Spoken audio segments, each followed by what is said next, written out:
Hey everybody, Kyle Fiat here from Baltimore, Maryland. Just wanted to share a little bit of my story with Bigger, Faster, Stronger and how it's impacted my life, not only as an athlete when I was competing, but also now as a teacher and a coach, and then how it's carried over into my personal life with my family and just my everyday life right now. So to start with, I became involved with BFS about 20 years ago as a high school athlete, and I was lucky to have a coach come in that challenged our football team and taught us about the importance of goal setting and creating records and developing records. And some of the biggest things I think that stuck with me as a high school athlete was the idea that small, consistent gains over a period of time led to big gains in the long run.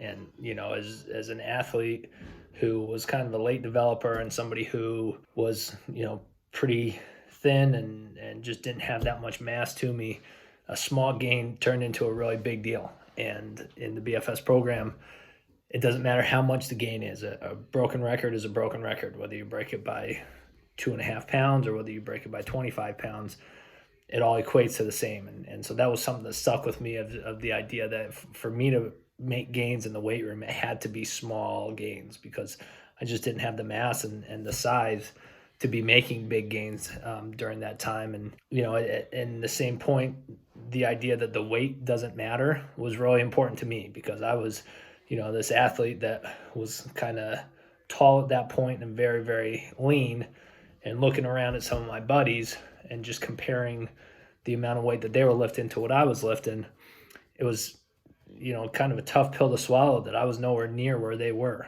And, BFS really stresses the idea that the weight doesn't matter. What matters is how your strength and how your power transfers to performance, and so in the weight room, and I'm looking around at who I'm competing against, it was really hard for me to compete with my buddies and my teammates.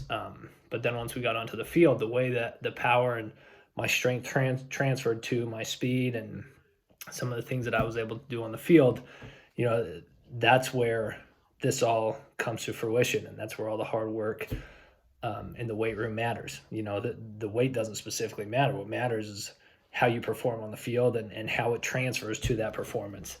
And then the last thing was performance testing, right? So day to day looking around at my buddies, it was really hard to, as I mentioned, compete with them.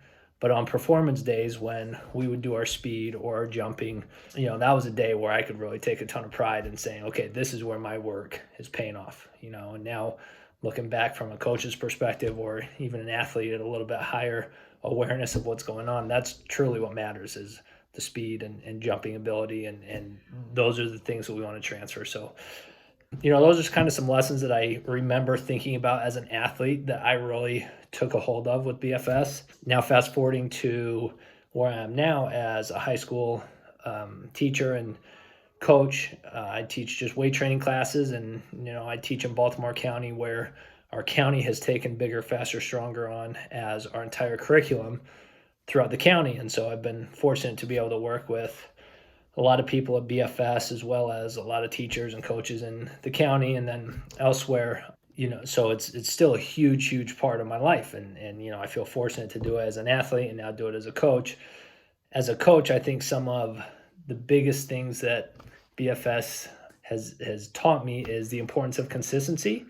And, at this point, kind of seeing athletes who have trained year round versus athletes who haven't, and being able to see how it has transferred to their performance as well as how it transfers to injury prevention and just readiness for the season. It's just amazing the stark difference between those that train year round and those that just kind of train when it's convenient or when school's in session or leading up right to their season. So the importance of consistency, also the value of record keeping. Obviously, as a teacher and a coach, there is some component of record keeping that transfers to assessment, but I think even more I'm learning about the value of record keeping in terms of motivation for kids. There's never really a time where I'm telling the kids, come on, you got to lift more weight, you got to push more. The question that's asked is, how many records are you breaking? And as I mentioned, for me as an athlete, the weight doesn't really matter as long as records are consistently being broken. then over time, the weight will add up, and we'll get to a point where they're going to be lifting weight that is very, very challenging for them, where they're going to have to really push to break that next record. So I think the value of record keeping has just been something that's just continues to be just of the utmost importance, and something that for me now as a teacher and coach, I'm just realizing the value that it has on a developing high school athlete. And then the last one is everybody lifting with the exact same core lifts. So I've got kids in class who are not athletes. I've got kids in class who are football, lacrosse, basketball players. I've got softball players. I've got badminton players. I've got soccer players. Every sport that there is at Delaney, as well as a lot of students that are not athletes, right? And everybody lifts the exact same. They know that every Wednesday, no matter what, we've got power cleans. There's no questions about it. They know that Mondays are bench and squat variations, and Fridays are parallel squat bench press, and that's just what it is, And I think that consistency and everybody lifting on the same schedule gives kids the opportunity to have an expectation, but also understand that what we're working towards is running faster and jumping higher, right? We're working on developing athletes where the auxiliaries and the added lifts that we have can be sport specific to each of those individuals. And from a teacher and a coach's perspective, when you've got 40 kids in the weight room, to be able to have one program that everybody's running, I think is just so important. So, those would be some things that for me as a teacher and coach, BFS has taught me, and I continue to learn and just appreciate the value of those lessons.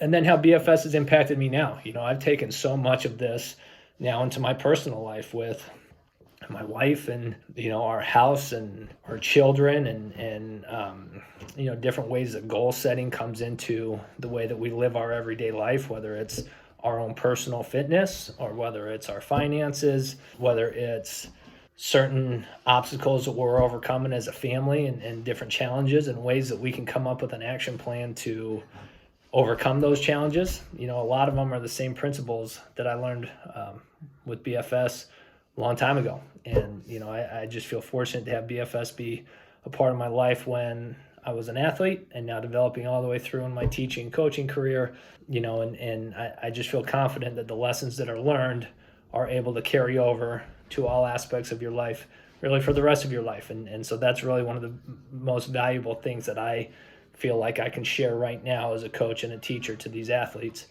is how this can impact later on in life. Just my input on BFS. I've enjoyed being a part of it and look forward to a lot more time using the program and having it impact my life. So take care, guys, and stay safe.